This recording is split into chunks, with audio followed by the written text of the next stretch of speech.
Well, my groundwork today didn't go quite as I expected it to do. Things got a little western, but stick around, I'll show you how I work through it.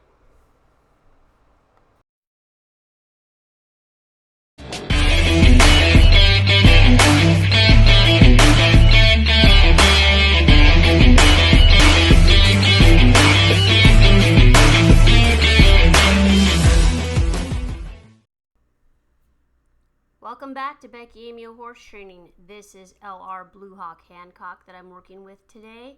He's a 3-year-old gelding.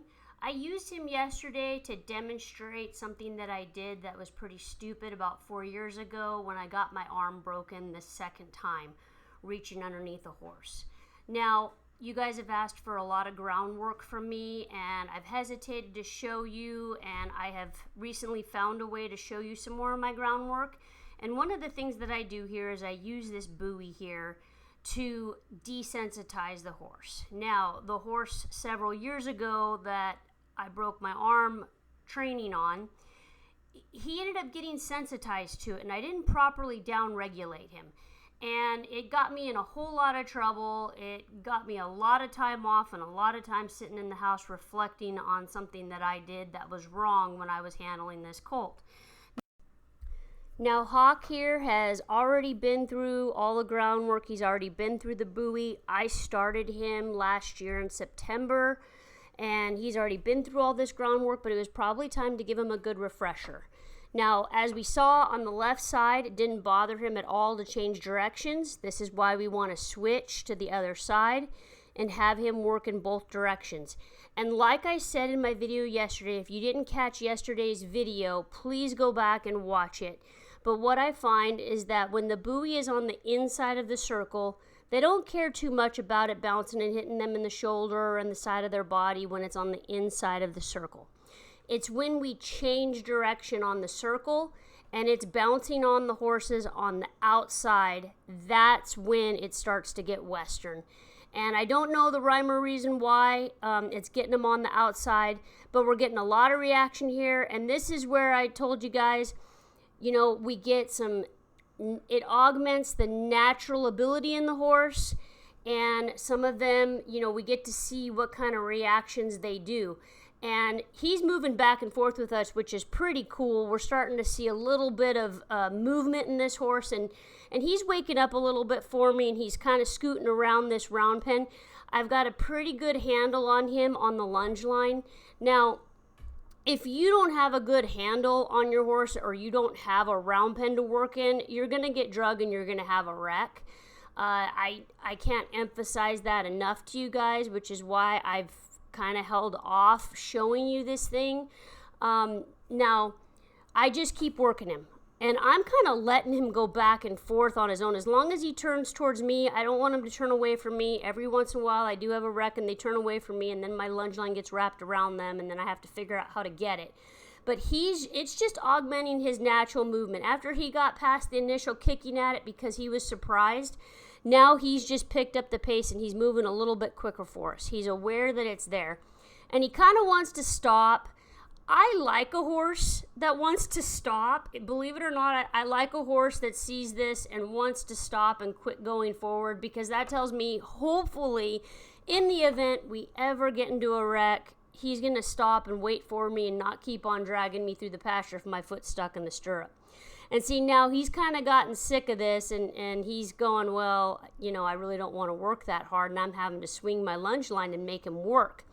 And because I have the groundwork training already into this horse and he already has some work ethic, I'm flat making him work, and I'm going to make him do a job. And pretty soon here, I'm going to start making him go over the ground poles.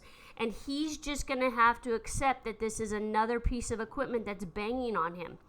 I don't know what kind of buyer this horse is going to go to. I don't know if they're going to be somebody that's going to be a sloppy rider.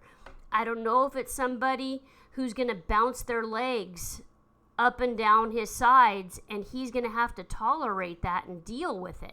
So this is all a desensitizing technique that I really like to do, but you have to keep going at it with them. You can't let them quit early. You have to try to get them to work through all 3 gates. It does no good if you put all of this stuff on them and then you just let them stand there. I have had horses in my experience that have come through here that are really, really dull, and all they want to do is stand there. And you put all of this desensitizing gear and equipment on them, and they just stand there. They don't care. I've even had horses lay down with all the gear on and just take a nap in the sunshine. But as soon as I made those horses do something, that's when it really hit the fan. That's when they really reacted, and they were explosive, and they had to come apart on me. And I couldn't get those horses worked. I couldn't get through to them. If I couldn't get them to move, I couldn't teach him anything. We got to get their feet moving.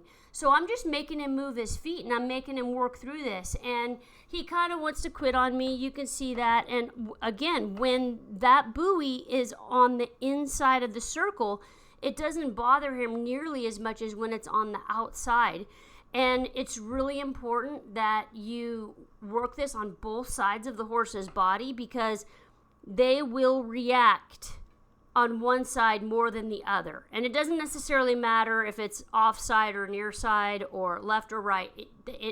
I don't necessarily know the rhyme or reason, but I kind of found a hole here, didn't I? I found a hole in his training. So I went ahead and worked through it, and I'm really glad that the Pivo was able to record me on all of this. I didn't think the Pivo would be able to get me working a horse like this, and that's one reason why I haven't shown you guys a video of doing groundwork, is because I didn't think the Pivo would get this kind of video footage for me. I thought I would have to have somebody standing here getting all of this for me. And look, all we're getting is this horse's natural movement, which is really, really cool to see, because normally he's kind of blasé, doesn't have a care in the world, kind of got to light a fire underneath him to get him to go, pedal him just a little bit, non-reactive to much of anything. There's just nothing this guy really cares about. He gets pretty excited when he has a cow in front of him, but that's really about it. So I'm kind of happy to see a little bit of life in this horse's feet and see him actually have a response to something. And he's worked through distraction. We've had the tractor go by. The tractor will go by here again with a bale of hay for him, and he doesn't care about any of that. He stays focused on work and what we're doing, and I just keep on working through this with him. And now I don't let him quit. He wants to quit. You're going to start seeing him ask to stop here, and I make him just keep on working and keep on dealing with that bouncing on his leg there. And because he already knows the job of going over these ground poles, that gives him something else to think about too, something else to focus on. Do not just set ground poles out there and then add the buoy and think that you're going to get along just fine like this. It doesn't work that way. I can tell you about other wrecks that I've had where horses have just obliterated the ground poles and my jump blocks because they didn't understand, and they try to avoid the jumps, and they come at me instead because I'm an out rather than having to go over those jumps. But he understands, and he knows that that's his job, is to go over those jumps there. And so he goes right to work, and I'm making him keep working. And now he's like, you know what, I really see he's asking me to stop, and he's like, please let me stop. Thank you, please let me stop. And I let him stop, and I pet on him. And this is where I want you guys to be really careful when you go back up to them, because they could lose their mind just over that buoy bouncing on their leg when you take it off of them. Another thing that I do is I throw that buoy out in front of them, and the horses that want to eat it or want to kill it, they will strike it. They will go down to their knees and bite it. I have seen this happen.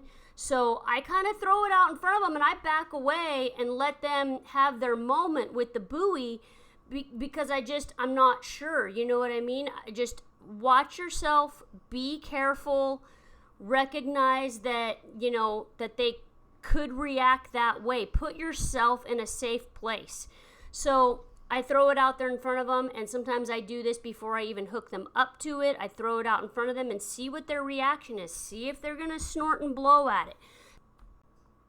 These are all lie detector tests to see what your horse is going to do when they're put under pressure. I hope this helped you guys out a lot. I hope you guys have a great rest of your day. If you didn't get a chance, go back and check out that Making Good Choices Monday video. I'll share the link in the description box. Thanks for watching.